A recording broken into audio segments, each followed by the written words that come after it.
what they're showing on film, that sort of thing. But oh my God, the freaking notifications.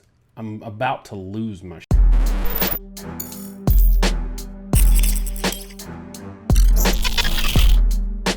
College football nerds here talking Alabama and Florida. We haven't had a chance to talk about Florida much this year, so we're pretty excited about this one. Huge game, week 3, Florida hosting the Tide, and we're going to talk about it. We're going to get nerdy with y'all. Couple of things of note. One, we started doing a live show on Saturday night, 10 p.m. Eastern. We're doing another one this week, 10 p.m. Eastern. They're a lot of fun. The chat's awesome. We go for a couple of hours. You can find links in the description. We posted in podcast form on Spotify. Since it's long, you might not want to watch on YouTube. Might want to just listen to it. And obviously, we'll post the link to the replay that's on YouTube as well. So that's for this past week. But check us out this coming week at 10 o'clock Saturday night.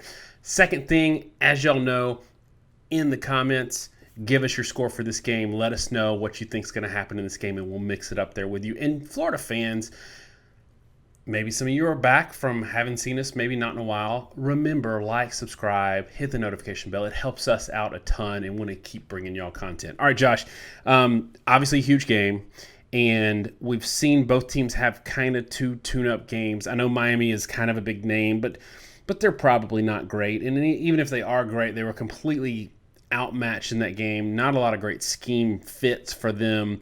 And so my question to you, just getting out of the gate, is it a situation when we're trying to pick this game or strategize on how things are going to play out in this game? Is it kind of tough because of the opening opponents for both of these teams' first 2 weeks that we may not know much at all given the lack of real competition? It definitely makes it a lot more challenging. Between the two teams, you essentially have one half of football, and that was the first half of Alabama versus Miami. And Florida has been able to just sort of toy with their first two opponents. And I don't put it past Dan Mullen to go into those games, show as little as possible, and basically play Florida Atlantic and Southern Florida as training exercises and hold as much back as possible for Alabama. I say put it past him. It's not like it's a dumb thing to do. I mean, it's smart to hold a lot of your cards and play them in that Alabama game if you want to spring the upset. And on the Alabama side of the ball, I mean, they really took their foot off the gas after the first half in the opening week. Started not only dropping their play calling off, but started rotating starters. And in the Mercer game, there really wasn't much of an attempt on their part to blow that game open. That was obviously, I think, a teaching and motivation exercise from Saban, as he is extremely apt to do in his those second, third week non-conference games. I think maybe every other year or maybe 2 out of 3 years they have one that's a dud. And I think it's at this a decade in, you have to view it as intentional. So I think both these coaches have been sandbagging. I don't think either team has really shown their cards. And in Florida's case, we really haven't seen anything that really makes me think I know what their offense is going to look like, what the run-pass balance is going to look like, etc. So it's really hard to evaluate these two teams in what is currently a pretty bad vacuum. So we don't know what we don't know. And I think it's fair to say that both of these teams have probably been sandbagging a little bit in terms of what they're showing offensively. We talked about how Oregon was definitely doing that week 1 against Fresno. Ohio State tried to do it. And then we saw kind of a different offense against Ohio State. I think that Florida's got some of that in the tank. Look, Emory Jones' numbers so far, especially from a yard per attempt standpoint, I think it was in the 4s against FAU. I think it was in the 5s against South Florida. He's better than that. And I think it's because they're having him work on stuff specifically. They're taking an entire part of his game away intentionally, trying to get him better at certain things. And we're going to see a different offense for Florida against Alabama. Now, whether or not that makes a difference, I don't know, because this Alabama defense is ridiculous. Even without a Will Anderson, they're pretty scary. Will Anderson is, at this point, questionable. We're not sure. He took a shot to the knee Saturday. Could be a huge loss for them in this game. But either way, I think Alabama's got a stout defense. My question for you, Josh, is let's talk about what Florida's path to a win in this game is, and how that game looks, both schematically and how they play the game. Like, do they need to keep it really short in the game, that sort of thing? Talk about, if you're envisioning a game. We look Sunday morning and Florida's won this game, what they had to do to get that win. So twice in Dan Mullen's career, he's had Alabama on the ropes and very nearly beat them. The first time was in 2017 when he was at Mississippi State, and the second time was last year. The route that he took to get to those two near misses was extremely different. 2017 was a run-based offense. They ran the ball very successfully with the quarterback and with the running backs, but especially with the quarterback, and being able to sort of keep themselves in manageable down and distance at all times. They didn't throw the ball downfield a whole heck of a lot at all in that game. The goal for Mississippi State in that 2017 game was really just to make sure they kept the chains in front of them. Now, I mean, that game was like 3.5 yards per carry, but it was a bit deceptive. There were negative plays involved. It was more about staying on schedule, about trying to limit Alabama to a reasonable amount of points, and they were late in the game, 24-all. Alabama ended up hitting a pass where this young receiver, Devontae Smith, who ended up being pretty good later in his career, snagged a pass, broke a tackle, and scored a touchdown to win. The 2020 game had a very different feel to it because it was a much more pass-heavy game. It was the downfield passing attack that Alabama struggled with. Really a very, very different game than the 2017 game. I know Mississippi State, Florida, you can make the difference between the two schools, but it's still Dan Mullen, and I think they're still trying to run generally the same offense in both programs. It had to do with talent, it had to do with approach, but it had a lot to do with the quarterbacks they had. In 2017, Mississippi State had Fitzgerald. He was an excellent runner. He was not a great passer. He was really limited in the passing game. And so they were really like a power run attack, get Alabama close, and then throw over the top.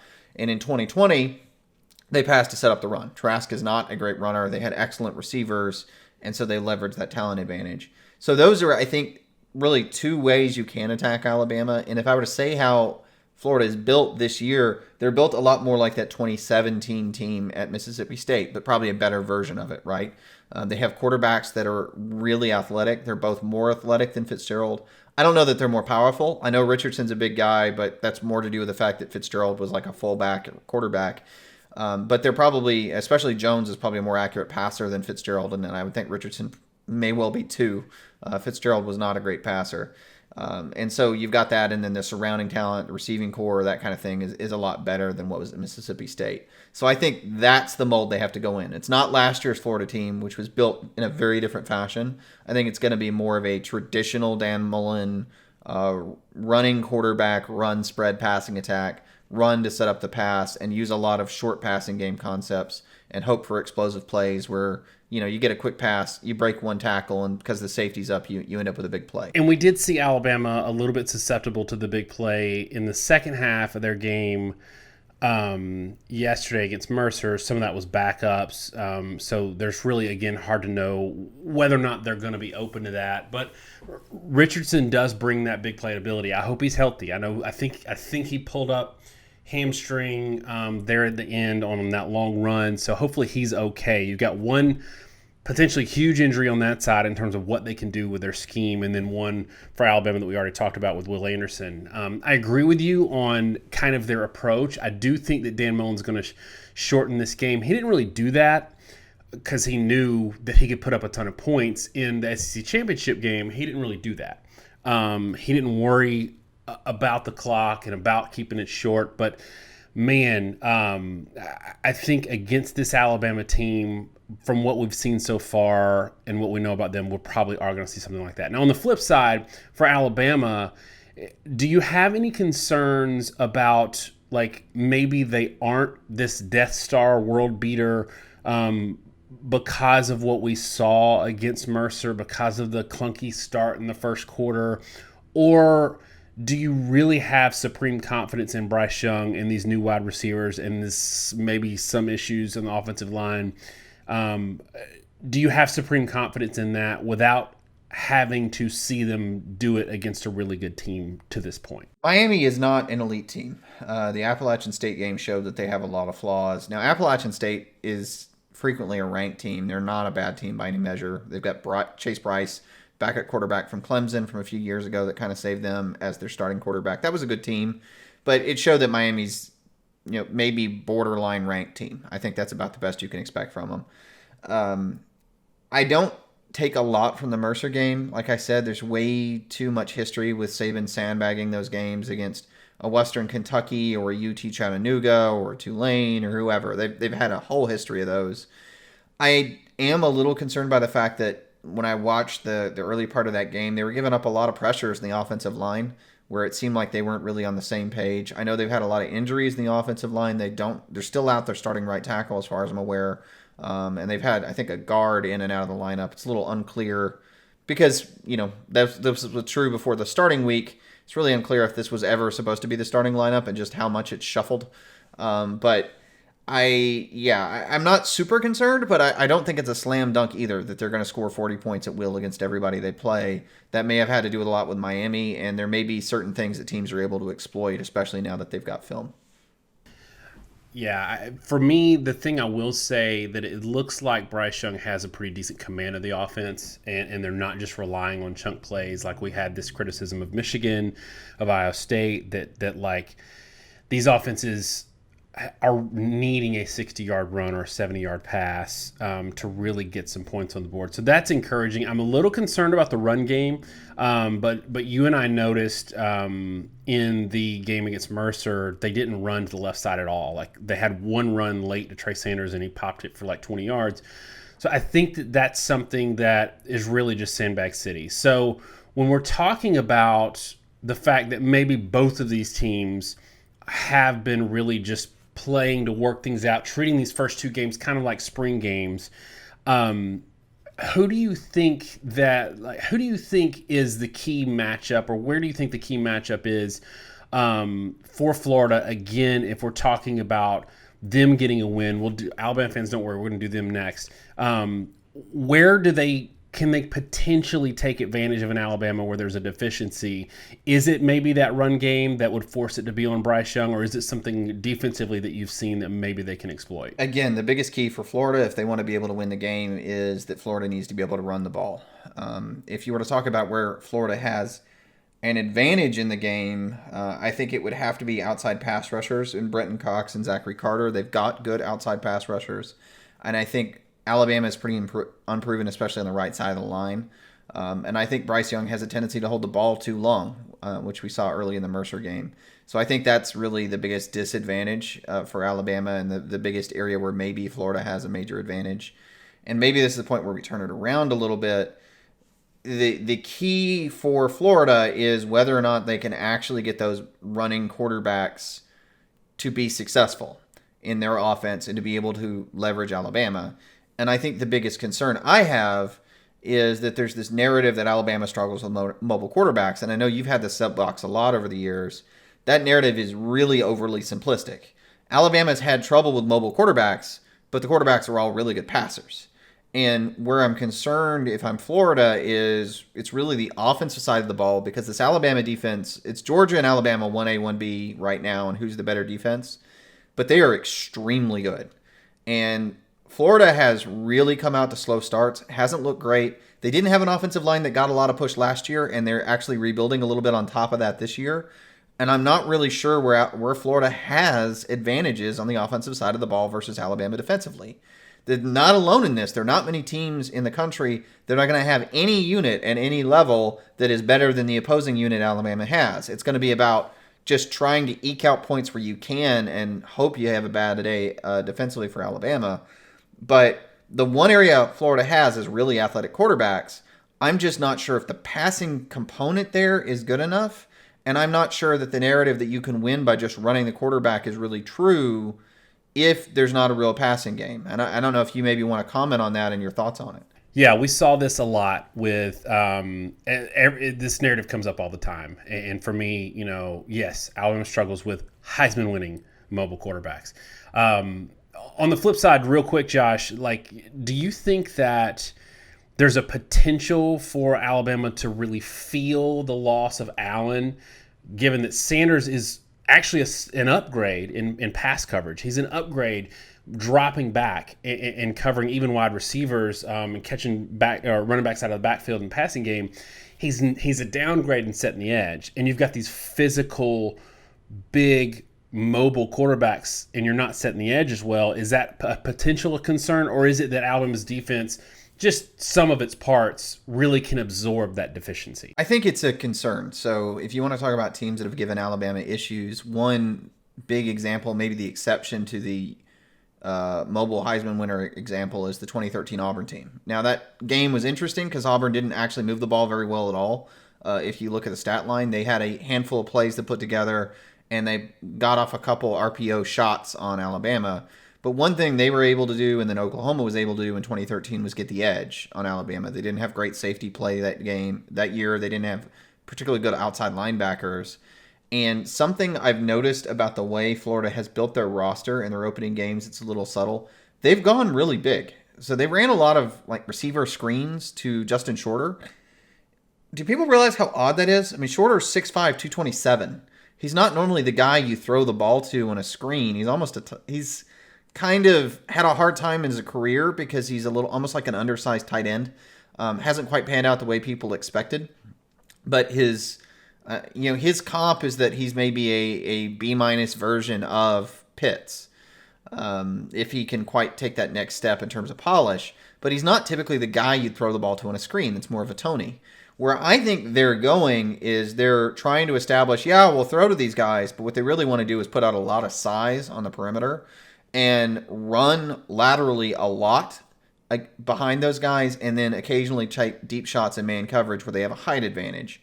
That style of offense could be a concern if Alabama's out, and will be out their senior outside linebacker in Allen. Might possibly also be out Anderson, who is their best overall defender and probably easily the top 5 overall defender in the country. Now maybe they can get that edge a little better. And I think what Florida really wants to do is get to the receivers blocking on the edge. Because I think Florida is aware that their offensive line is not an elite unit in terms of ability to push the pocket.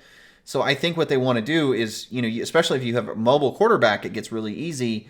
But even with the running backs, get the ball to the perimeter and use those guys as blockers, because your offensive line may not be dominant in the run game, but your receivers are a lot bigger than the other team's DBs. And so if you can get behind that 6'5", 230-pound receiver, now maybe you actually have a size advantage on Alabama. And it's that edge run game that I think is where they're going to try to go this year in general. And the loss of Allen does give a little bit of a concern to it. The problem is Alabama's safeties and linebackers this year are not what they had in 2013 when they lost that game to Auburn. This is an elite set of safeties and linebackers, including a lot of depth, high-level depth on the edge.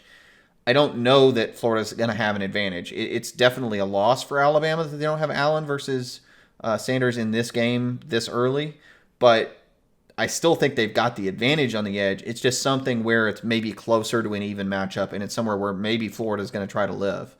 I think ultimately in this game, and I may crow, I think we're going to see the quarterbacks run a lot more than we saw the first 2 games, just because of the matchups and the fact that Alabama has such a good secondary.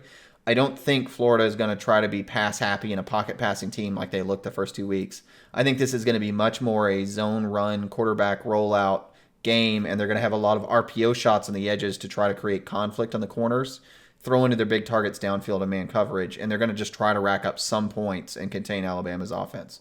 And I think,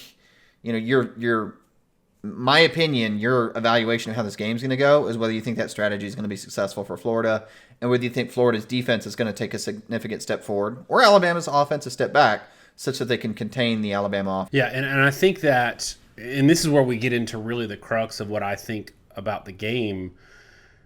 I think that there's a lot of things, and I'd love for you to just real quick, couple of seconds, tell me if you agree or not.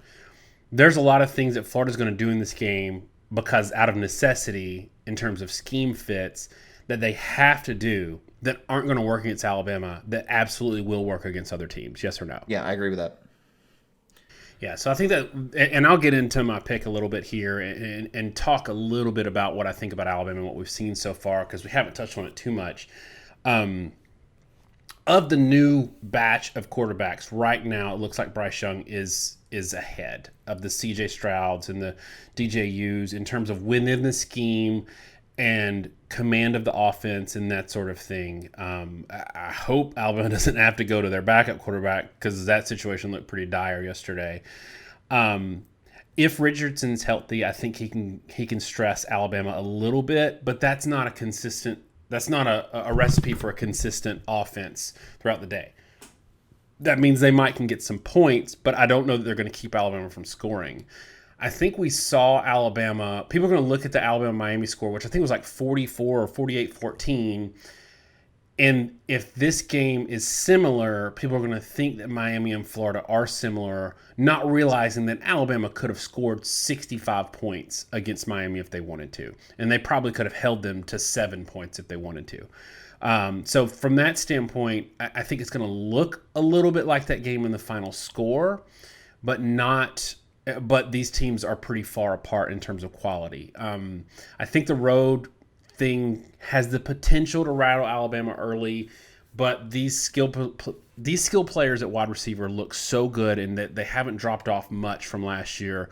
I'm a little concerned if I'm an Alabama fan about the run game, but I think all the parts together, and I've kind of touched on that a little bit about the defense. I think all the parts together are just too much for Florida to put together a consistent day to where they can really threaten Alabama.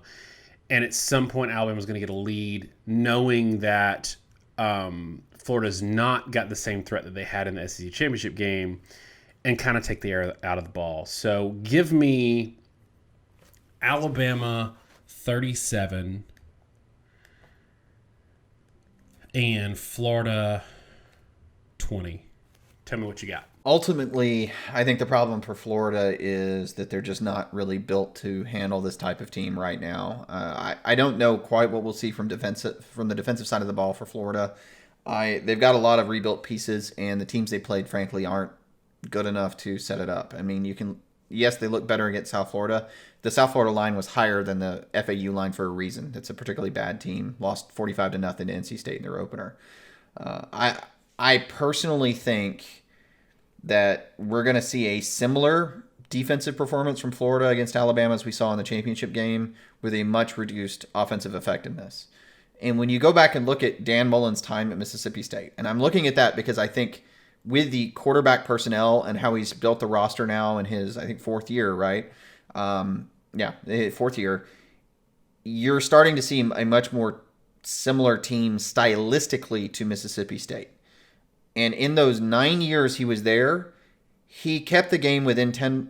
In the 9 years that he was there, he scored more than 10 points twice on Alabama.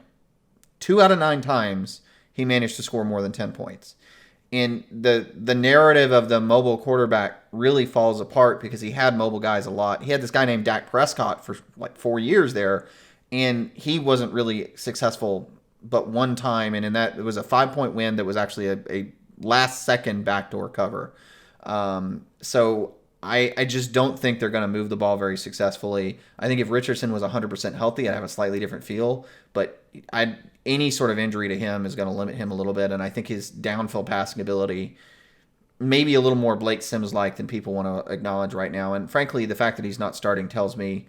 Also, if you look at the high school he was at, where he was at a school that won 2 games, I think his senior year, I don't think he was very well prepared to play quarterback, and I think he's still learning how to play the position, so he has to have a limited set of packages or a limited set of plays. I don't think he knows how to run the whole offense. Whether you think he's a good quarterback or not, if you can't call the protection, you can't get the receivers lined up, and you don't know the routes, you can't play it. And I think he's really having to learn how to play the position still. So I think I'm going to say 42-17. I think they're going to struggle with Alabama on the offensive side of the ball. I think they're on the defensively, Alabama's going to dominate them. I think they're going to get some shot plays, maybe RPO plays, maybe once or twice the quarterback's going to break free. And I think what it's going to look a lot like is the A&M game last year for Alabama, where Alabama won, was like 40-20-ish. And they kind of pulled away second, third quarter. It was a tough game for Alabama by their standards. It's going to be a lot more tough than the Miami game was, but they're going to kind of pull away at a certain point. And I think Florida's going to just flail trying to score. And once Florida has to throw to win, I don't think they're going to be able to, and they may actually give up some cheap points at that point, and then maybe get some points if Alabama starts pulling their starters, because Dan Mullen will play 4 quarters with those starters, which from a betting perspective is important in these kind of a game. And just to close this out, I'll give you a little bit of pushback. Like, yeah, he only kept it within 1 score a couple of times at Mississippi State. The key operative phrase there is at Mississippi State, right? Like, yeah, you can say he had Dak Prescott, and that's great, but how many other players from that team can we name? And it's the supporting cast around them that matters just as much. We see what Justin Herbert's doing in the NFL and saw what he didn't do at Oregon because there was nobody else around him. And so this was Dan Mullen at Mississippi State. This is Dan Mullen at Florida, and I think it's a little different. The only thing, the place where I think it fits, the narrative does fit a little bit, is Dan Mullen at Florida, after he's lost a tremendous amount of talent to the NFL, in that first year after that, it might look a little more talent-wise like a Mississippi State while he builds on that. So I can see it from that standpoint a little bit. And that's why, look, we don't have it as a super close score and it's on the road. If Alabama comes out and does hit your 42-17 number, does that sort of solidify in your mind that they are the Death Star and this is the kind of game or the kind of opponent you need them to see? You need to see them against to do that, to where you'll really feel like that? I mean, it'll go a long way for sure. I not because I think they're bad, but just because I think they're improving. I need to see how good Florida's defense really is before I can judge Alabama's offense. I don't know that we're going to really get the full picture of Alabama offensively until maybe they play like A&M. But yeah, it definitely goes a long way. Ultimately, I mean, the truth of the matter is I just think Florida, I think they've gone really big at wide receiver. I think they're focusing on the running game, especially the lateral run game. Alabama's almost uniquely built to handle those kind of players on the edges. They've got great edge presence, and their safeties and their slot players are highly experienced, and they're big and they're physical. They built a lot like Georgia teams the past couple years. I'm not even sure I don't think Georgia's that good in that phase of the game. So it's just kind of a bad matchup in my mind for Florida. And I'm even on the offensive side of the ball, I'm not sure for Alabama how much I'm going to take away, because I think it's just going to confirm in my mind that this is not the team Florida's built to play this year. I agree with you. They're not Mississippi State. It's a different school, a lot more talent, but they're built the way Mississippi State was built then. And I think this result is going to be a little closer to a lot of those Mississippi State results, which were grinded out, ending up being non-competitive wins, where Alabama really had to work for about 3 quarters to get there. All right, y'all, that's it for us on Alabama and Florida. Remember, we got a live show that you can listen to that we did Saturday night, and we got a live show coming up this Saturday night that you can also check out 10 p.m. Eastern. Let us know in the comments what you think the score is going to be. And all the hate about Josh basically calling Florida Mississippi State can be directed at him specifically in the comments. Thanks so much, y'all. Have a great week, and God bless.